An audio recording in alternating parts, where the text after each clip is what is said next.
Hello and welcome to the Dennis Bloodnok Channel. Hey there, my name is Lottie Rose. Hi there, I'm Bianca J. Hey, I'm Jessie. And welcome to the Dennis Bloodnok Channel. Hello YouTubers and welcome back to the Dennis Bloodnok Channel. Now today we begin part 2 of the Nikon D7000 versus Nikon D750 comparison for the year 2020.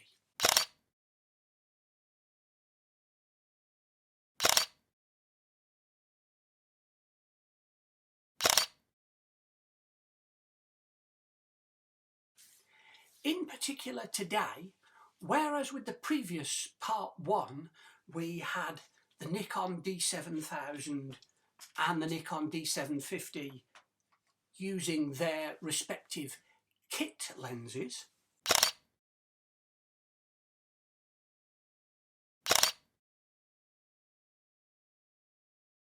today we will be using the portrait lenses, in particular the 35mm DX f1.8 lens for the D7000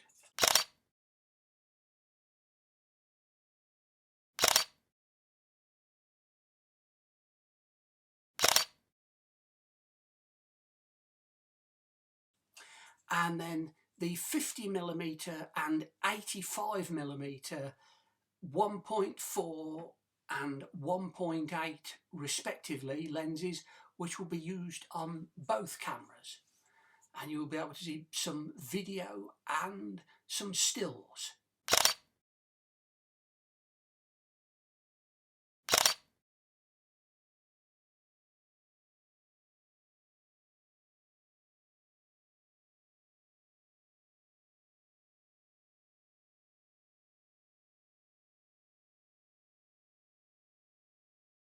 Hello YouTubers, so here we are doing the test.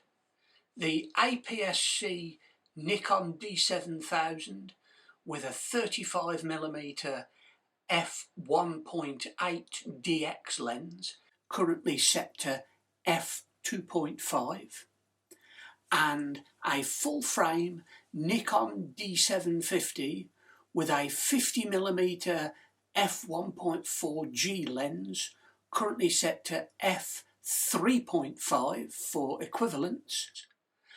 Both cameras have been focused manually and both cameras are running at an ISO of 200.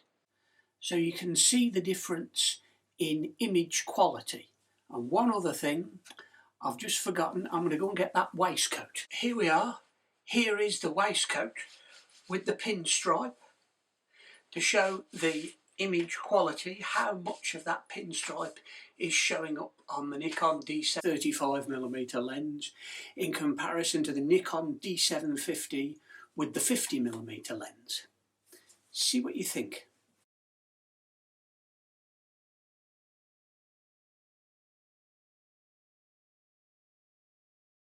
And now for part 2 of the portrait lens test, and we have the Nikon D7000, but it now has the f1.4 50mm G lens that's set to an aperture of an aperture of f2.5, and meanwhile the 85mm lens is now attached to the Nikon D750, and that 85mm lens we have got an aperture of f3.5, and both cameras are using an ISO of 200. So if you can again pick out the stripe on the waistcoat that I am wearing. See what you think. Hello YouTubers. Well, as some of the more eagle-eyed of you may have noticed, in the earlier parts of this test, in the earlier parts of the video test, the Nikon D7000, which is the camera on this time on my right, because I've swapped the cameras over, the Nikon D7000 did seem to be overexposing. the colour accuracy seemed to be better on the D750. Well, I am going to do a further investigation of this, and I am going to come back to you in the third part of this video test. The fact is, or to be more precise, I'm going to come back to you in the third video of this test of the D7000 versus the D750. At the present time, I have lowered the ISO on both cameras from 200 to 100. Right now, the D7000 is recording using the 50mm f1.4G lens, and it is set to f2.5. And the D750 is using the 85mm f1.8G lens set at f3.5. So I'll come back to you in the next video as to what I've found out about the D7000. Is it this individual camera, or is it the D7000 in general is overexposing for video? Meanwhile, the next part of this video is going to be a montage of still images taken on both cameras.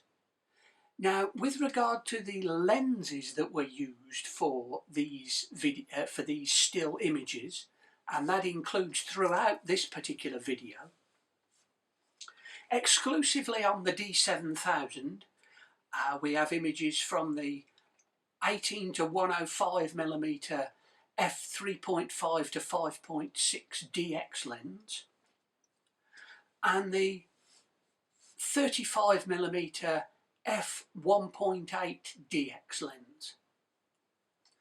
Meanwhile, across both cameras there will be images from the f1.4 50mm G lens and the f1.8 85mm G lens. Finally, exclusively on the D750, there will be images from the 24 to 120mm f4 constant aperture lens. But the thing is, I'm not going to say which image is from which camera and lens combination. I will let you work that out for yourself and decide which images are the best quality, which camera and lens combination is the best.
So please like and subscribe, and please stay tuned.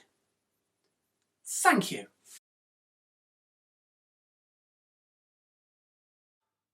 I had retired from the army and was on a goodwill tour of North Africa teaching Morris dancing to the Arabs.